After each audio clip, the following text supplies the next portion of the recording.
ಸಿಂಧುವಳ್ಳಿಯ ಒಬ್ಬ ಸ್ವಲ್ಪ ಸಾಧನೆಯ ಹಾದಿಯಲ್ಲಿ ಹೋಗ್ತಿರ್ತಕ್ಕಂಥ ಒಬ್ಬ ಮಾನವತಾವಾದಿ ಅಂತಲೇ ಹೇಳೋದು ತಪ್ಪಾಗಲಾರದು, ಮತ್ತು ಪರಿಸರವಾದಿ ಅಂತ ಹೇಳಿದ್ರು ತಪ್ಪಾಗಲಾರದು. ಯಾರು ಕೇಳಿದ್ದೀರ ಹೆಸರು? ಎಷ್ಟು ಜನ ಕೇಳಿದ್ದೀರಿ? ಅವ್ರ ಹೆಸರೇನು?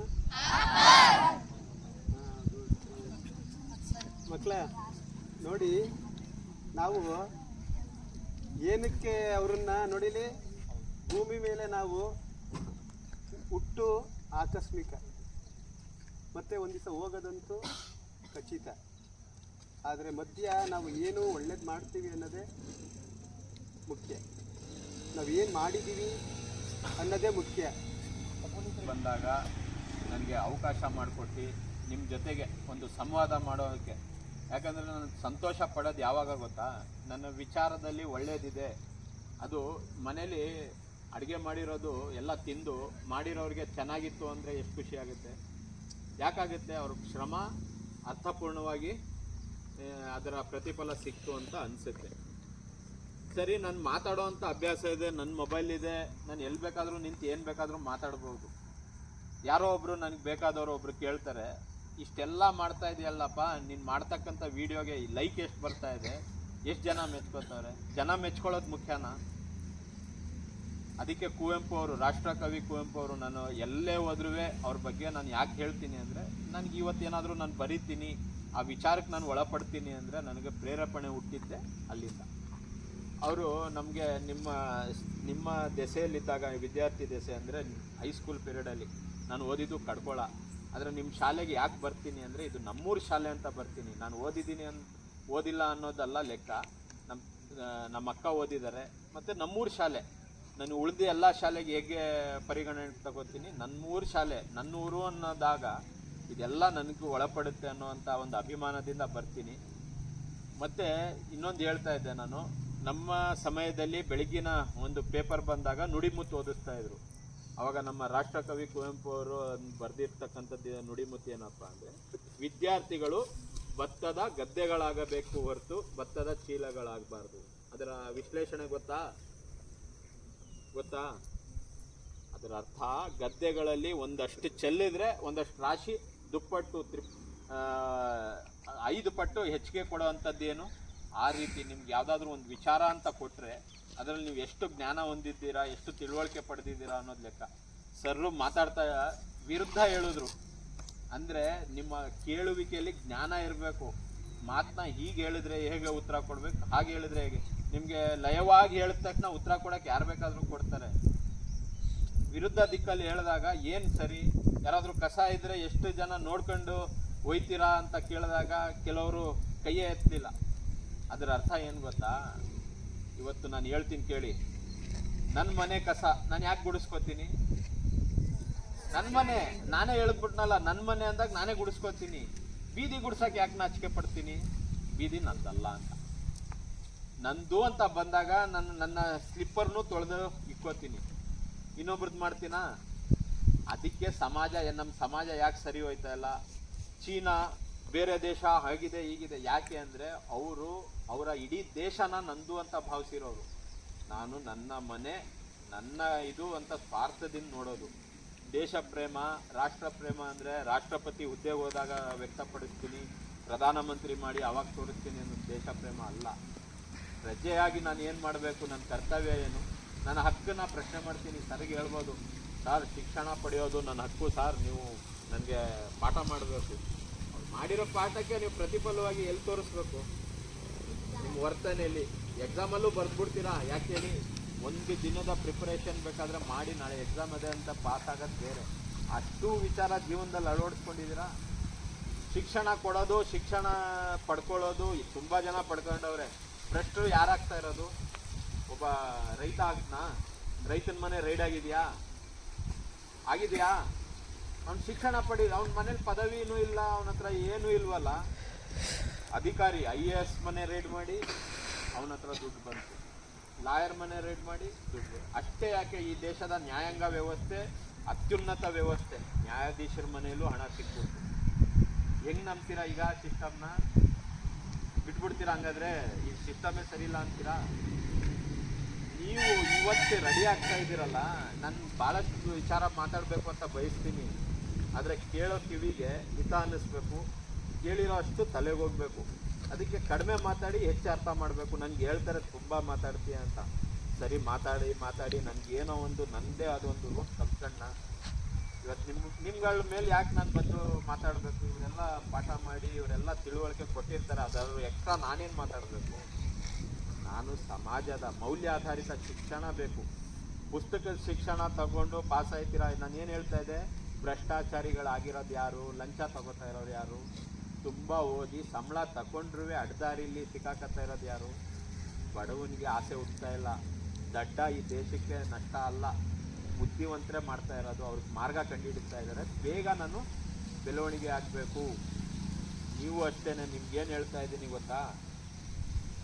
ನನ್ನ ಮನೆ ಅಂದಾಗ ನಾನು ಕಸ ಗುಡ್ಸೋಕೆ ಏಕೆ ನಿಂತ್ಕೋತೀನೋ, ನನ್ನ ಊರು ಅಂತ ಬಂದಾಗ ಅಟ್ಲೀಸ್ಟ್ ನಾನು ಗುಡಿಸ್ತಾ ಇದ್ವಿ. ಅದನ್ನು ಮಾಡೋಕ್ಕೆ ಅಂತ ನಾವು ಒಂದು ಸಿಸ್ಟಮ್ ಮಾಡ್ಕೊಂಡಿದ್ದೀವಿ. ಇಂಡಿವಿಜುವಲ್ ಆಗಿ ನಾನು ಇಡೀ ಊರನ್ನ ನಾನು ಮೇಂಟೈನ್ ಮಾಡೋಕ್ಕಾಗಲ್ಲಪ್ಪ. ಜನಪ್ರತಿನಿಧಿ, ನನ್ನ ಇಷ್ಟು ಜನಸಂಖ್ಯೆಗೆ ಅನುಗುಣವಾಗಿ ನಾನು ಒಬ್ಬನ ಆಯ್ಕೆ ಮಾಡ್ತಾ ಇದ್ದೀನಿ. ಆ ವ್ಯಕ್ತಿಗೆ ನಾನು ಎಷ್ಟು ಕೇಳ್ಬೋದು, ನಿನಗೆ ಕೊಟ್ಟಿದ್ದೀವಲ್ಲಪ್ಪ ಕೆಲಸ, ಯಾಕೆ ನೀನು ಮಾಡ್ತಾ ಇಲ್ಲ? ನಾನು ನಿಮಗೆ ಓಟ್ ಹಾಕಿಸ್ಕೊಳ್ಳುವಾಗ ದುಡ್ಡು ಕೊಟ್ಟಿಲ್ವಾ? ಮತ್ತೆ ನೀವೇನು ಸುಮ್ಮನೆ ಹಾಕಿದ್ರಾ ಅಂತ ಕೇಳಿದಾಗ ನಿಮಗೆ ಬಾಯಿ ಬರ್ಬೇಕು ತಾನೆ. ಅದಕ್ಕೇನೆ ನೀವು ಈಗ ವೋಟಿಂಗ್ ಪವರ್ ಇಲ್ಲ, ಆದರೆ ನಿಮ್ಮ ಕಣ್ಮುಂದೆ ಏನೋ ಒಂದು ತಪ್ಪು ನಡೆದಾಗ ತಡಿಬೋದು ತಾನೆ. ನಿಮ್ಮ ಮನೇಲಿ ಬೇಡಪ್ಪ ಓಟ್ ನಾವು ಈಸ್ಕೊಂಡ್ರೆ ನಾಳೆ ನನಗೆ ಶಾಲೆಗೆ ಹೋಗ್ಬೇಕಾದ್ರೆ ರೋಡಲ್ಲಿ ಗುಡ್ಡಿ ಬಿದ್ದಿರುತ್ತೆ, ನಾನು ಕೇಳೋಕ್ಕಾಗಲ್ಲ. ನಾವು ಅಲ್ಲಿ ಶಾಲೆಯಲ್ಲಿ ಕಲಿತೀವಿ, ಈ ದೇಶದ ಪ್ರಜೆಗಳು ನಾವು, ಈ ದೇಶದ ಆಸ್ತಿ, ಇವತ್ತಿನ ಮಕ್ಕಳೇ ಮುಂದಿನ ಪ್ರಜೆಗಳು, ಪ್ರಬುದ್ಧರು, ನಾಯಕರು, ಹಾಗೆ ಹೀಗೆ ಎಲ್ಲ ಓಕೆ.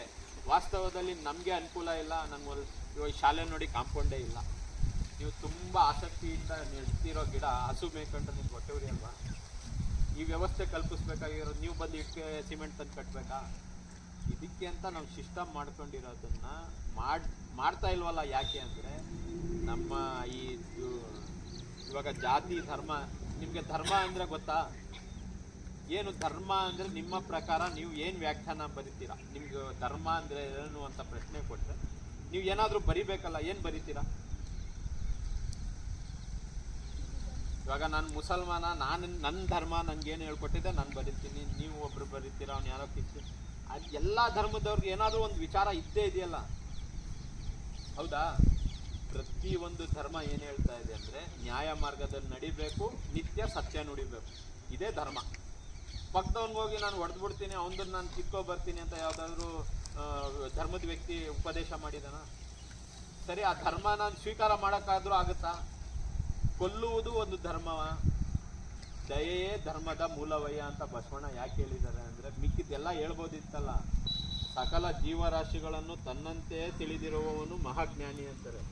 ನಾನು ಸರಿ, ನಾಯಿ ಸ್ವಭಾವ ಕಚ್ಚೋದು, ಹಂಗಂತ ನಾಯಿ ಸಾಯಿಸ್ಬಿಡೋಣ ಬೇಡವಾ? ನಾಯಿ ಹುಲಿ ಬೇಟೆ ಆಡುತ್ತೆ ಅಂದ್ಬಿಟ್ಟು ಹುಲಿ ಬೇಡ, ಇನ್ನು ಜಿಂಕೆಗಳು ಉಳ್ಕೊಳ್ಳಿ ಅಂತ. ದೇವರು ಒಂದು ಸೃಷ್ಟಿನ ಮಾಡಬೇಕಾದ್ರೆ ಸ್ಟೆಪ್ ಬೈ ಸ್ಟೆಪ್ಪು ಆಹಾರ ಸರಪಳಿಗೆ ಮಾಡಿದ್ದಾನೆ. ಮನುಷ್ಯನಿಗೆ ಯಾಕಪ್ಪ ವಿಶೇಷ ಅಂದರೆ ಅವನು ಹಿಂಗೂ ಹೋಗ್ಬೋದು ಆಲೋಚನೆ ಮಾಡಿ ತಿಳ್ಕೊಳ್ತಕ್ಕಂಥ ಶಕ್ತಿ ಇರೋದು ಮನುಷ್ಯನಿಗೆ ಒಬ್ಬರಿಗೆ.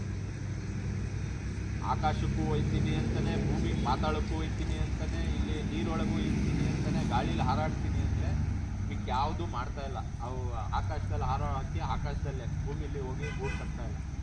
ನಾನು ಹೇಳೋ ವಿಚಾರ ಏನಪ್ಪ ಅಂದರೆ ನಮ್ಮ ಆಲೋಚನೆಗಳು ಸರಿ ಇದ್ದರೆ, ಇವಾಗ ಧರ್ಮದ ವಿಷಯ ಹೇಳಿದ್ನಲ್ಲ, ನಿಷ್ಠೆ, ಪ್ರಾಮಾಣಿಕತೆ, ಶ್ರದ್ಧೆ, ನನಗೆ ಹೇಳಿರೋವಂಥ ಧರ್ಮ ಪಾಲನೆ ಮಾಡ್ತೀನಲ್ಲ, ಇನ್ನೊಬ್ಬನಿಗೆ ತೊಂದರೆ ಇನ್ನೊಬ್ಬನ ಧರ್ಮ ಅವನು ಏನು ಆಚರಣೆ ಮಾಡ್ತಾ ಇದ್ದಾನೆ ಅದು ಅವನ ವೈಯಕ್ತಿಕ.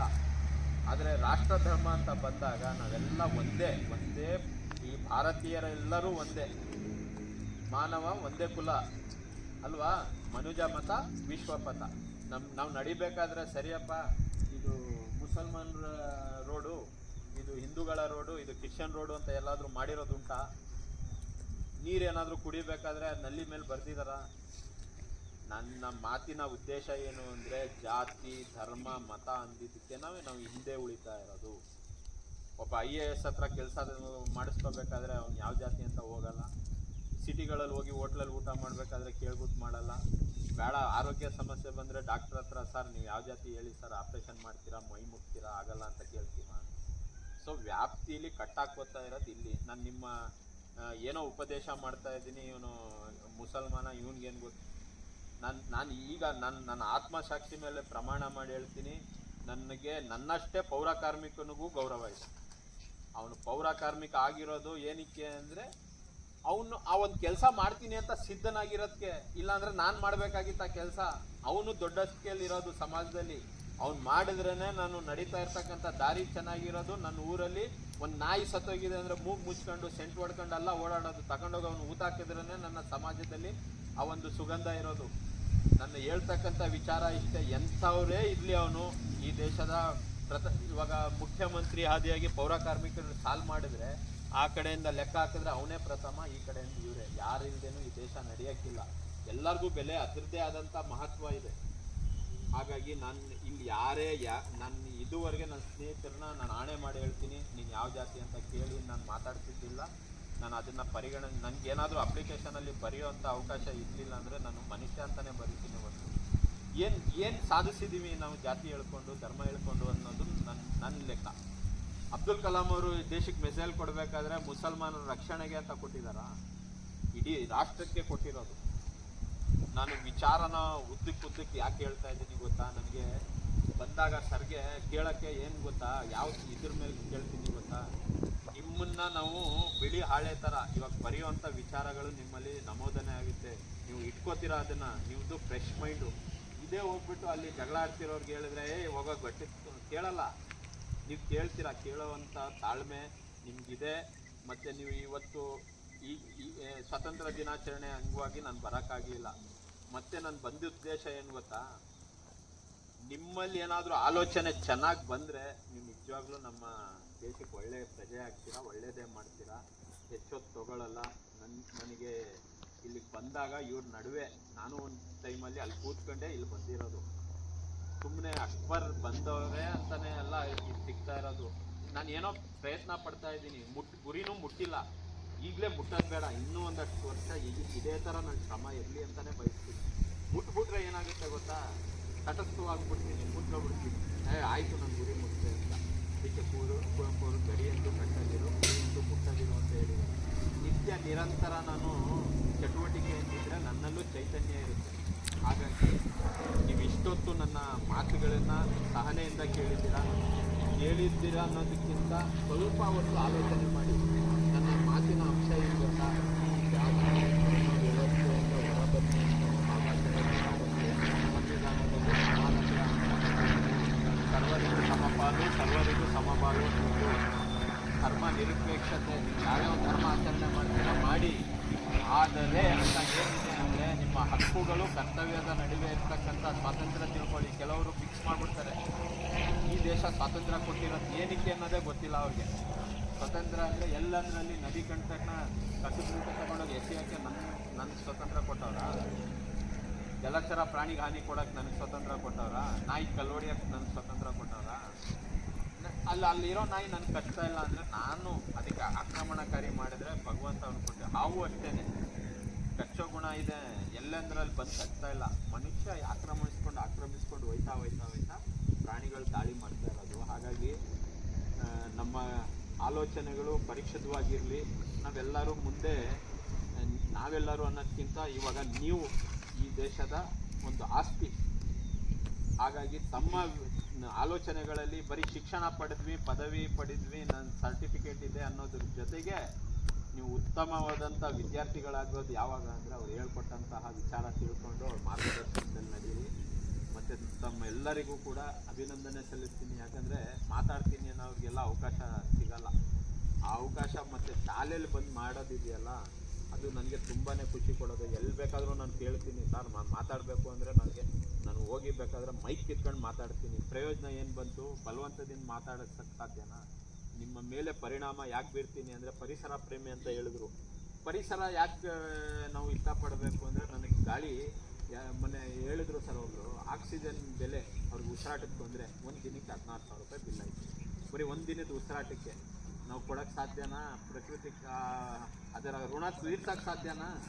ಹಾಗಾಗಿ ಪರಿಸರ ಚೆನ್ನಾಗಿದ್ರೇ ನನ್ನ ಆರೋಗ್ಯ ಇರೋದು. ಆರೋಗ್ಯವಂತರಾಗಿರೋದು ಎಲ್ಲ ಸಮದಟ್ಟವಾದಂಥ ಮೈದಾನ ಇರಲಿ ಅದಿರಲಿ ಏನೂ ಇಲ್ಲ, ಗಿಡ ಮರ ಪ್ರಾಣಿ ಪಕ್ಷಿಗಳು ನಮ್ಮ ಎಲ್ಲವೂ ಬೇಕು, ಕ್ರಿಮಿ ಕೀಟ ಸರೀಸೃಪಗಳು ಎಲ್ಲವೂ ನಮಗೆ ಬೇಕಾಗಿರೋದಕ್ಕೆ ಭಗವಂತ ಸೃಷ್ಟಿ ಮಾಡಿರೋದು. ಮುಖ್ಯವಾದಂಥ ಉದ್ದೇಶಕ್ಕೆ ಮಕ್ಕಳಿಗೆ ಇನ್ನೊಂದು ತಿಳ್ಕೊಳ್ಳಿ, ಒಂದು 6 ಮಕ್ಕಳು ಏನು ನಾವು ಇವತ್ತು ನಾನು ಕೊಡ್ತಾ ಇರೋದು ಅಲ್ಪ ಹಣ, ಒಂದು ದಿನ ಒಂದು ಪೆನ್ನು ಅಥವಾ ಒಂದು ಬುಕ್ಗೆ ಖರ್ಚಾಗುತ್ತೆ. ನನ್ನ ಸಾಮರ್ಥ್ಯಕ್ಕೆ ಅನುಗುಣವಾಗಿ ಮಾಡ್ತಾ ಇದ್ದೀನಿ. ಈಗ ಯಾಕೆ ಅಂದರೆ ಟಿ ವಿ ಎಸ್ ಕಂಪ್ನಿಯವರು 2000 ಇಸ್ವಿ 2001, 2, 3 ನಾನು ಓದ್ತಿರ್ಬೇಕಾದ್ರೆ ಹೈಸ್ಕೂಲಲ್ಲಿ ಕ್ಲಾಸ್ಗೆ 3 ಕ್ಲಾಸಿಂದ 3 ಸ್ಟೂಡೆಂಟ್ಗೆ ಒಂದೊಂದು 1000 ರೂಪಾಯಿ ಕೊಡ್ತಿದ್ರು. ಆವಾಗ ನನಗೂ ಅನ್ನಿಸ್ತು, ನಾನು ತಗೋಬೋದಲ್ಲ, ತಗೊಳಕ್ಕೆ ಆಸೆ ಇದು ಇಲ್ವಲ್ಲ ನನ್ನ ಹತ್ರ, ಆ ಒಂದು ಸಾಮರ್ಥ್ಯ. ಬಯಸೋದು ಎಲ್ಲ ಬಯಸ್ತೀವಿ, ನಾನು ರಾಜನ್ ನೋಡಿದ್ರೆ ನಾನು ಹೋಗಿ ಅರಮನೆಯಲ್ಲಿ ಇರ್ಬೋದಿತ್ತಲ್ಲ ಅಂತ, ಬಟ್ ನನಗೆ ಆ ಸಾಮರ್ಥ್ಯ ಬರಬೇಕಲ್ಲ. ಕುದುರೆ ಯುದ್ಧ ಮಾಡೋದು, ಮತ್ತು IAS ಸೇರ್ಕೊಂಡ ತಕ್ಷಣ ತಿರುಗಿ ನಾನು IAS ಇರಬೇಕು, ಡ್ರೈವರ್ ಬಂದು ನಾನು ಕಾರ್ ತಗೊಂಡು ಕೂರಿಸ್ಬೇಕು, ಎಲ್ಲ ಬರುತ್ತೆ. ಅದ್ರ ಹಿಂದೆ ಶ್ರಮ ಪಡಬೇಕಲ್ಲ, ಅಲ್ಲಿ ಸೋತೋಯ್ತೀನಿ. ಹಾಗಾಗಿ ಅವ್ರಿಗೇನೋ ಸಿಗ್ತಾ ಇದೆ ಅಂದ ಮಾತ್ರಕ್ಕೆ ನಿಮ್ಗಿಲ್ಲ ಆ ಕೇಪಬಿಲಿಟಿ ಅಂತಲ್ಲ, ನೀವು ಪ್ರಯತ್ನ ಪಡಿ. ಇವತ್ತು ಇವ್ರಿಗೆ ಸಿಕ್ಕಿದ್ದು ನಾಳೆ ನಿಮಗೆ ಸಿಗಲ್ಲ ಅಂತ, ಪ್ರತಿಯೊಬ್ಬರಿಗೂ ಅವಕಾಶ ಸಿಗುತ್ತೆ, ಬಟ್ ಸಮಯ ಯಾವುದು ಅಂತ ಯಾರಿಗೂ ಗೊತ್ತಿಲ್ಲ. ಹಾಗಾಗಿ ಯಾರು ಕೂಡ ಅನ್ಯತಾ ಭಾವಿಸ್ಬೇಡಿ. ನಾವು ಅವ್ರಿಗೆ ಕೊಡ್ತಾ ಇರೋದು ಕಿರು ಕಾಣಿಕೆ, ಬರೀ ಒಂದು ಪ್ರೋತ್ಸಾಹಕ್ಕೋಸ್ಕರ. ನೀವು ಮುಂದಿನ ದಿನಗಳಲ್ಲಿ ಇಲ್ಲಲ್ಲದೆ ಇದ್ರೂ ನಿಮ್ಮ ಇನ್ನು ಮುಂದೇನೂ ಶಿಕ್ಷಣ ಇದೆ, ಏನಾದರೂ ಉನ್ನತ ಸ್ಥಾನಕ್ಕೆ ಹೋಗಿ ಸ್ಥಾನಮಾನ ಪಡೆದು ನೀವು ಒಂದು ಸಮಾಜದ ಒಂದು ಮುಖ್ಯ ವಾಹಿನಿಗೆ ಬರಲಿ ಅಂತಲೇ ನಾನು ಭಾವಿಸ್ತೀನಿ. ಎಲ್ಲರೂ ಬನ್ನಿ, ಯಾರ್ಯಾರಿಗೆ ಯಾವ್ಯಾವ ಟ್ಯಾಲೆಂಟ್ ಇದೆ, ಆ ಪರೀಕ್ಷಾ ಸಾಧನ ಸರ್ಗಳ ಹತ್ರನೂ ಇಲ್ಲ, ಯಾರ ಹತ್ರನೂ ಇಲ್ಲ. ನಿಮ್ಮ ಗುರಿ, ನಿಮ್ಮ ಆಲೋಚನೆಯೇ ಇರೋದು. ಹಾಗಾಗಿ ನಿಮ್ಮಲ್ಲೂ ಅದಕ್ಕಿಂತ ದುಪ್ಪಟ್ಟು ಇರ್ಬೋದು. ಮುಂದಿನ ದಿನಗಳಲ್ಲಿ ಅದು ಬೆಳಕಿಗೆ ಬರಲಿ, ಒಳ್ಳೆಯದಾಗಲಿ ಅಂತ ಹೇಳ್ತೀನಿ. ಇಷ್ಟೊತ್ತು ನನ್ನ ಮಾತನ್ನ ನೀವು ಸಹನೆಯಿಂದ ಕೇಳಿದ್ದಕ್ಕೆ ನಿಮಗೂ ಅಭಿನಂದನೆ ಸಲ್ಲಿಸ್ತೀನಿ. ಮಾತಾಡೋಕ್ಕೆ ಅವಕಾಶ ಕೊಟ್ಟು ಶಾಲಾ ಸಮಯದಲ್ಲಿ ನನಗೆ ಈ ಒಂದು ಅವಕಾಶ ಮಾಡಿಕೊಟ್ಟಂತಹ ಮುಖ್ಯ ಶಿಕ್ಷಕರಿಗೆ ಮತ್ತು ಇಡೀ ಶಿಕ್ಷಕ ವೃಂದದವರಿಗೆ ನಾನು ತುಂಬುವುದಾದ ಅಭಿನಂದನೆ. 89ನೇ ವರ್ಷಕ್ಕೆ ನಮ್ಮ ಶಾಲೆಗೆ ಇವರನ್ನು ಆಹ್ವಾನಿಸಿದ್ವಿ. ಅವರು ಬೇರೊಂದು ಕಾರ್ಯಕ್ರಮಕ್ಕೆ ಹೋಗಬೇಕು ಸರ್, ಬೇರೊಂದಿನ ಬರ್ತೀನಿ ಅಂತ ನಮಗೆ ತಿಳಿಸಿದ್ರು. ಇವತ್ತು ನಮಗೆ ಫ್ರೀ ಮಾಡಿಕೊಂಡು 8th ಮಕ್ಕಳಿದ್ರು, 9th ಮಕ್ಕಳಿದ್ರು, 10th ಮಕ್ಕಳಿದ್ರು, ಅವ್ರಿಗೆ ಬಹುಮಾನ ಕೊಡ್ತೀವಿ ಅಂತ ಹೇಳಿದರು. ಹಾಗಾಗಿ ಇವತ್ತು ಅವರು ಈ ವೇದಿಕೆ ಆಹ್ವಾನಿಸಿದ್ದಾರೆ. ಅವ್ರಿಗೆ ನಿಮಗೆ ಏನು ನೀವು ಈ ಪುಟ್ಟ ಮನಸ್ಸುಗಳಿದೆ ನಿಮಗೆ, ಮುಂದೆ ನಿಮ್ಮ ನಿರ್ಧಾರ ಏನು ಅನ್ನೋದನ್ನು ಎಲ್ಲ ವಿಚಾರವನ್ನು ಹೇಳಿದ್ದಾರೆ. ಅವರು ಮೊದಲು ಹೇಳಿದ್ರು, ನಂತರ ಅವರು ಹೇಳಿದ್ರು, ಮಕ್ಕಳು ನೀವು ಈ ದೇಶದ ಭಾವಿ ಪ್ರಜೆಗಳು, ಮುಂದೆ ನಿಮ್ಮದೇ ಆದಂತಹ ಒಳ್ಳೆಯ ಮನಸ್ಸುಗಳನ್ನು ತುಂಬಿಕೊಳ್ಳಿ, ಓದೋ ವಿಚಾರ, ನಿಮ್ಮ ಗುಣ, ನಿಮ್ಮ ನಡತೆ, ಎಲ್ಲ ವಿಚಾರವನ್ನು ಎಲ್ಲವನ್ನೂ ಹೇಳಿದ್ದಾರೆ. ಅವ್ರಿಗೆ ನಮ್ಮ ಆಡಳಿತ ಮಂಡಳಿ ಪರವಾಗಿ ಹಾಗೂ ನನ್ನ ವೃತ್ತಿ ಬಾಂಧವರ ಪರವಾಗಿ ತುಂಬ ಹೃದಯ ಧನ್ಯವಾದಗಳನ್ನು ಅರ್ಪಿಸ್ತಾ ಇದ್ದೀನಿ. ಆ ಮಕ್ಕಳಿಗೆ ಬಹುಮಾನ ವಿತರಣೆಯನ್ನು 8, 9 ಮಕ್ಕಳಿಗೆ ಕೊಡ್ತಾ ಇದ್ದಾರೆ. ಅವ್ರಿಗೆ ನಮ್ಮ ಎಲ್ಲರ ಪರವಾಗಿ ಮಹದೇಶ್ವರನ ಅನುಗ್ರಹ ಪರವಾಗಿ, ಆಡಳಿತ ಮಂಡಳಿ ಪರವಾಗಿ ಅವ್ರಿಗೆ ಶುಭಕಾಮನೆಗಳನ್ನು ಹೇಳ್ತಾ ಇದ್ದೀನಿ. ಮಕ್ಕಳು ಇದ್ದಾರೆ, ಮಕ್ಕಳು ಇನ್ನೊಂದು ಏನು ಹೇಳ್ತೀನಿ ಅಂದರೆ, ನಿಜವಾಗ್ಲೂ ಇದು ನನ್ನ ಪ್ರಚಾರದ ಉದ್ದೇಶಕ್ಕೋ ಎಷ್ಟೋ ನಾನು ಈ ಸಾಮಾಜಿಕ ಜಾಲತಾಣಗಳಲ್ಲಿ ನಾನು ಮಾಡ್ತಕ್ಕಂಥ ಎಲ್ಲ ಕೆಲಸನೂ ಯಾಕೆ ಆಗ್ತಾ ಇದ್ದೀನಿ ಅಂದರೆ, ಪ್ರಚಾರ ಪ್ರಶಂಸೆ ಮುಂದಕ್ಕೆ ತಗೊಂಡೊಟ್ಟೋಗುತ್ತೆ ಅಂತಲ್ಲ. ನಾನು ಮಾಡೋದು ಸತ್ಯ ಇದ್ದರೆ ಒಪ್ಕೊಳ್ಳಿ, ಇಲ್ಲ ಅಂದರೆ ನನ್ನೂ ಪರೀಕ್ಷೆಗೆ ಒಳಪಡಿಸ್ಲಿ. ನಾನು ಇದನ್ನೇ ಕೆಲಸ ನಾನು ಹೊರಗಡೆ ಎಲ್ಲೋ ಮಾಡಿದ್ರೂ ಪ್ರಚಾರ ಪಡಿತೀನಿ. ನನ್ನ ಮುಖ್ಯ ಉದ್ದೇಶ ಏನು ಗೊತ್ತಾ, ಆ ವಿದ್ಯಾರ್ಥಿ ದೆಸೆಯಿಂದನೂ ಒದ್ದಾಡ್ತಾ ಇದ್ದೀನಿ. ನನ್ನಲ್ಲಿ ಏನೋ ಒಂದು ತುಡಿತಾ ಇದೆ, ಅವಕಾಶ ಸಿಗದೆ ಇರ್ಬೋದು, but every dog has a day ಅಂತಾರೆ. ಒಂದು ನಾಯಿಗೂ ಒಂದು ದಿನ ಇದೆ. ನನ್ನ ಪ್ರಾಮಾಣಿಕತೆ ಇದ್ದರೆ, ನನ್ನ ಹತ್ರ ಪವಿತ್ರ ಭಾವನೆ ಇದ್ದರೆ ನನಗೆ ಬೆಳೆಯೋಕ್ಕೆ ಅವಕಾಶ ಸಿಗಲಿ. ಇಲ್ಲ ಅಂದರೆ ನಮ್ಮ ಕಾರಂತರು ಹೇಳಿದ್ದಾರೆ, ಗಿಡ ಮರಗಳೆಲ್ಲ ಹುಟ್ಟಿದ್ದಾವೆ, ನದಿ ಹರಿತಾ ಇದೆ, ಬೆಟ್ಟ ನಿಂತಿದೆ, ಅವಕ್ಕೇನು ಸಾಧನೆ ಮಾಡೋ ಹುಚ್ಚಿದೆಯಾ? ಇರೋದಿದ್ದಂಗೆ ಇದ್ದಾವೆ. ನಾವು ಒಂದು ಹುಲ್ಲು ಮಾನವರಾಗಿ ಹುಟ್ಟಿದ್ದೀವಿ. ಸಾಧನೆನ ನಾವು ಪರಿಗಣನೆ ಮಾಡ್ಕೋತಾ ಇರೋದು ಏನು ಗೊತ್ತಾ, ಯಾರೋ ಕೇಳಿದ್ರು ಎಷ್ಟು ಲೈಕ್ ಬಂದಿದೆ, ಎಷ್ಟು ಜನ ಮೆಚ್ಕೊಂಡವ್ರೆ, ಎಷ್ಟು ಶೇರ್ ಹೋಗೈತೆ. ಬರೋದೇ ಬೇಡ, ನಾನು ಯಾವುದೇ ವಿಡಿಯೋದಲ್ಲಿ ನನ್ನನ್ನು ಲೈಕ್ ಮಾಡಿ ಶೇರ್ ಮಾಡಿ ಅಂತಲೂ ಹೇಳ್ತಾ ಇಲ್ಲ. ಒಂದಂತೂ ಹೇಳ್ತೀನಿ, ನಿಮ್ಮ ಕಣ್ಣಾರೆ ನೋಡಿ ನಾನು ಬರೆದಿರೋ ಬರವಣಿಗೆ ಓದಿ ಸರಿ ಅನಿಸಿದ್ರೆ ಒಪ್ಕೊಳ್ಳಿ, ಇಲ್ಲ ಅಂದರೆ ನನ್ನನ್ನು ತಿರಸ್ಕಾರ ಮಾಡಿ. ಯಾಕಂದರೆ ನಾನೇನು ಉದ್ಭವ ಮೂರ್ತಿ ಅಲ್ಲ, ನನ್ನ ಹತ್ರ ಇರೋ ಆಲೋಚನೆ ಎಲ್ಲ ಶುದ್ಧ ಆಲೋಚನೆ ಅಂತಲೂ ಅಲ್ಲ. ನಾನು ಮನುಷ್ಯನೇ, ಯಥಾ ಪ್ರಕಾರ ನನ್ನ ಹತ್ರನೂ ತಪ್ಪುಗಳು ಇರ್ಬೋದು, ಇಲ್ಲಿ ತೋರಿಸಿಲ್ಲದೆ ಇರ್ಬೋದು, ಇನ್ನೊಂದು ಕಡೆ ಅದು ಪ್ರದರ್ಶನ ಆಗಿರ್ಬೋದು. ನನ್ನೂ ಬೈದಿದ್ದಾರೆ. ಇಲ್ಲ, ನನ್ನ ಆತ್ಮ ಇದೆಲ್ಲ ನಾನು ಪರಮಾತ್ಮನಿಗೆ ಒಪ್ಪಿಸ್ಬಿಟ್ಟಿದ್ದೀನಿ, ಪವಿತ್ರ, ಯಾರಿಗೂ ಬಿಟ್ಟಿಲ್ಲ.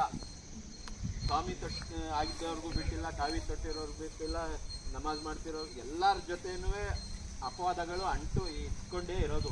ಆದರೆ ಎಲ್ಲಿ ಸಾಬೀತುಪಡಿಸ್ಕೊತೀವಿ ಅಂದರೆ ಸತ್ಯವಾಗಿದ್ದರೆ, ಪ್ರಾಮಾಣಿಕರಾಗಿದ್ದರೆ ಇಲ್ಲಲ್ಲ. ಸತ್ಯ ಹರಿಶ್ಚಂದ್ರನ ಉದಾಹರಣೆ ಯಾಕೆ ಕೊಡ್ತಾರೆ? ಕಷ್ಟ ಬರಲಿಲ್ವಾ, ಸ್ಮಶಾನ ಕೈಲಿಲ್ವಾ? ಆದರೆ ಏನು ಯಾವುದನ್ನು ಪದ್ಧತಿಯಾಗಿ ತಗೊಂಡು ಅದರಿಂದ ವಿಚಲಿತರಾಗಲಿಲ್ಲ. ನಾನು ಈಗ ಈ ವೇದಿಕೆ ಮುಖಾಂತರ ನನ್ನ ವೀಡಿಯೋಗಳನ್ನು ಮಾಡ್ಕೊಳ್ಳೋದು, ನಾನು ಒಂದೊಂದಕ್ಕೂ ಕೇಳ್ತಾರೆ, ಏನು ನಿನ್ನ ಪ್ರಚಾರಕ್ಕೆ ಇಲ್ಲ ಸ್ವಾಮಿ, ಇನ್ನೇನು ಸಮಾಜದಲ್ಲಿ ಅಲ್ಲೆಲ್ಲೋ ಆಕ್ಸಿಡೆಂಟ್ ಆಗಿರೋದು, ಕೊಲೆ ಆಗಿರೋದು ವಿಡಿಯೋ ಮಾಡಿ ಹೀರೋ ಅನ್ನಿಸ್ಕೋಬೇಕಾ? ಪ್ರಯತ್ನ ಪಡ್ತಾ ಇದ್ದೀನಿ, ಸುಧಾರಣೆ ಮಾಡಲೇಬೇಕು. ಇದು ನನ್ನ ಸಮಾಜ, ನಾನು ಬದುಕಿದಾಗ ಏನು ನೀನು ಈ ಸಮಾಜದಲ್ಲಿ ನನಗೇನು ಕೊಡ್ತು ನೀನೇನು ಕೊಟ್ಟೆಪ್ಪ ಅಂದಾಗ ನಾನು ಶೂನ್ಯ ಆಗ್ಬಿಡಲ್ಲ. ಪರಿಸರ ಪ್ರೇಮಿ ಅಂದರೆ ಒಂದು ಗಿಡ ನೆಡಲಿಲ್ಲ, ಪ್ರಯೋಜನ ಏನು? ಶಾಲಾ ಕರ್ತೀನಿ ಕನ್ನಡದ ಬಗ್ಗೆ ಮಾತು ಬಂದಾಗ ಇವತ್ತು ಬ್ಯಾಂಕ್ನಲ್ಲಿ ನಾನು ಪ್ರಶ್ನೆ ಮಾಡಿದೆ, ಏನು ಕರ್ನಾಟಕದಲ್ಲಿ ವ್ಯವಹಾರ ಕನ್ನಡದಲ್ಲೇ ಆಗಬೇಕು, ನಾನು ಕೊಟ್ಟಿರೋಂಥ ಫಾರ್ಮಲ್ಲಿ ಇಂಗ್ಲೀಷ್ ಇತ್ತು, ನನಗೆ ಇಂಗ್ಲೀಷು ಓದಿಲ್ಲ, ನಾನು ಕನ್ನಡ ಬೇಕು, ಇನ್ನೊಬ್ಬನ ಸಹಾಯ ಪಡಿಲ್ಲ ಅಂದಿದ್ದಕ್ಕೆ ಮ್ಯಾನೇಜರು ಮುಂದಿನ ದಿನಗಳಲ್ಲಿ ನಾನು ಕನ್ನಡದಲ್ಲೇ ಮಾಡಿಕೊಡ್ತೀನಿ ಸರ್ ಅಂತ ಅವರೇ ಇಟ್ಕೊಂಡು ಜೆರಾಕ್ಸ್ ಮಾಡಿಕೊಳ್ಳಿ. ಪ್ರಶ್ನೆ ಮಾಡಿ, ಮುಖ್ಯವಾಗಿ ಏನು ಗೊತ್ತಾ, ನಾನು ತಿಳ್ಕೊಂಡು ನನ್ನನ್ನು ಪ್ರಶ್ನೆ ಮಾಡಿ, ಸರ್ ಈ ವಿಚಾರದಲ್ಲಿ ತಪ್ಪು ಹೇಳಿದ್ರಲ್ಲ, ಇದು ಹಂಗಲ್ಲ ಅನ್ನಿ, ಅವಾಗ ಗೊತ್ತಾಗುತ್ತೆ ನಿಮ್ಮಲ್ಲಿ ಕೇಳೋ ಮನೋಭಾವನೆ ಬೆಳೆದಿದೆ ಅಂತ. ನಾನು ಕರೆದು ಸರ್ರು ಮೂರು ಸರಿ ನಾನು ಅಪೋಸ್ ಮಾಡಿ, ಇಲ್ಲ ಸರ್ ನಾನು ಒಪ್ಪಲ್ಲ, ಅದು ನನಗೆ ಹೊಗಳಿದ್ರು. ಬೇರೆಯವರೆಲ್ಲರೂ ಸರ್ರು ಅಂತ ಒಪ್ಕೊಂಡವರು, ನೀನು ಮಾತ್ರ ಪ್ರಶ್ನೆ. ಇವತ್ತು ಪ್ರಶ್ನೆ ಕೇಳೋ ಮನೋಭಾವ ಬಂದಿದ್ದೇನೆ. ನಾನು ಯಾರಿಗೆ ಬೇಕಾದ್ರೂ ಕೇಳ್ತೀನಿ ಅಂದರೆ ತಪ್ಪನ್ನು ವಿರೋಧಿಸಬೇಕಾಗಿರೋದು ಪ್ರತಿಯೊಬ್ಬರ ಸರ್ ಶಕ್ತಿವಂತರು ಸರ್ ಆಗಲ್ಲ, ಅವ್ರು ಬುಕ್ ಮಾಡ್ಕೊಳ್ಳಿ, ಒಬ್ಬರೇ ಹೋಗಬೇಡಿ. ಹಾಗಾಗಿ ತುಂಬ ವಿಶ್ಲೇಷಣೆ ಜಾಸ್ತಿ ಆಗುತ್ತೆ, ಮುಖ್ಯ ಇದು ಮಾಡ್ತಾರೆ.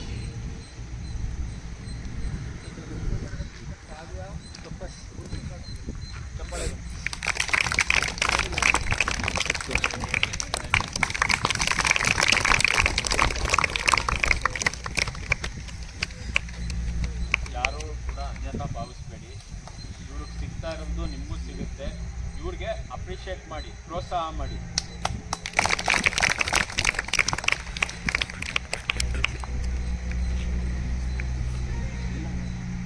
ಸರ್ ಒಂದು ಕೊಡಿ ಸರ್.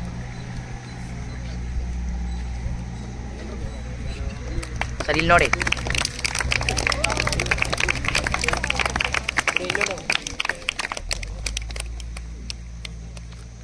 ಆಲೋಚನೆಯನ್ನ ಇಟ್ಕೊಂಡು ನೀವೇನಾದ್ರು ಮುಂದುವರೆದ್ರೆ ಗ್ಯಾರಂಟಿ ನೀವೇ ನೆಕ್ಸ್ಟ್ ಹಿಂಗೆ ಒಂದು ದಿವಸ ಬಂದು ನಮ್ಮ ಶಾಲೆಯಲ್ಲಿ ಮುಂದೆ ಓದ್ತಿರ್ತಾರಲ್ಲ ಮಕ್ಕಳುಗಳಿಗೆ, ಹಂಗೇನಾದ್ರು ಸಹಾಯ ಮಾಡಿದ್ರೆ ನಿಮ್ಗೆ ಎಷ್ಟು ತೃಪ್ತಿ ಆಗುತ್ತೆ, ಆ ತೃಪ್ತಿ ದೇವರು ಕೊಡಲಿ ಅಂತ ಹೇಳ್ತಾ ಅಕ್ಬರ್ ಅವರಿಗೆ ಮತ್ತೊಮ್ಮೆ ಅಭಿನಂದನೆಗಳನ್ನು ಸಲ್ಲಿಸ್ತಾ, ಮಕ್ಕಳುಗಳಿಗೆ, ಶಾಲೆಗಲ್ಲ, ಶಾಲೆಯ ಮಕ್ಕಳುಗಳಿಗೆ ನಾನು ಏನಾದರೂ ಒಂದು ಓದಲಿಕ್ಕೆ ಒಂದು ಅನುಕೂಲ ಆಗೋ ಒಂದು ಏನಾರ ಒಂದು ಸಹಾಯ ಮಾಡಬೇಕು ಅಂತ ಇಲ್ಲೇ ಬಂದು ಅವ್ರು ಹೇಳಿದ್ರು. ಇವರು ನೀವೇ ಈಗ ನಾನು ಮಾಡ್ತಾ ಇರೋದು ಅದು ಒಂದು ಚಿಕ್ಕ ಕಾಣಿಕೆ, ನನಗೇನಾರು ಮುಂದೆ ಏನಾರು ದೊಡ್ಡ ಒಂದು ಕೊಡ್ತಕ್ಕಂಥ ಬಂದರೆ ನೋಡಿ ಎಷ್ಟು ಮನಸ್ಸಿದೆ. ಆ ಮನಸ್ಸನ್ನು ನೀವು ರೂಢಿಸ್ಕೋಬೇಕು ಮಕ್ಕಳ. ಆ ಮನಸ್ಸು ಎಲ್ರಿಗೂ ಬರಲ್ಲ. ಆ ವಿಜಯ್ ಕುಮಾರ್ ಎಲ್ರಿಗೂ ಸರ್ ಕೊಡಿ ಅಂತ ಹೇಳ್ಬಿಟ್ಟು ಅವನು ಕೊಡಲಿಲ್ಲ, ಆದರೆ ಕೊಡಿ ಅಂತ ಹೇಳ್ಬಿಟ್ಟು ನೋಡಿ ಎಷ್ಟು ಒಂಥರ ಖುಷಿಯಾಗಿ ನಮ್ಮ ಶಾಲೆಗೆ ಏನೋ ಮಾಡ್ತಕ್ಕಂಥ ಒಂದು ಶಕ್ತಿಯ ದೇವರು ಕೊಟ್ಟಿದ್ದೇನೆ ಸರ್ ನನಗೆ. ಇನ್ನೂ ನೆಕ್ಸ್ಟ್ ಏನಾರು ನಾನು ಕೊಟ್ಟರೆ ಈ ಥರ ಮಾಡ್ತೀನಿ ಅಂತ ಅಂದ್ರು. ಹಂಗೆ ನೋಡಿ ನಮ್ಮೆಲ್ಲರ ಆಸೆ ನೋಡಿ, ಅವರು ಹೇಳಿದ್ರು ನೀವೆಲ್ಲರೂ ಸಹ ಒಳ್ಳೆ ಪ್ರಜೆಗಳಾಗಿ ಒಳ್ಳೆ ಪ್ರಜೆಗಳಾಗಿ ಬೆಳಿಬೇಕು ಅಂತ ಎಷ್ಟು ಆಸೆ ನೋಡಿ. ನಿಮ್ಮ ಅಪ್ಪ ಅಮ್ಮ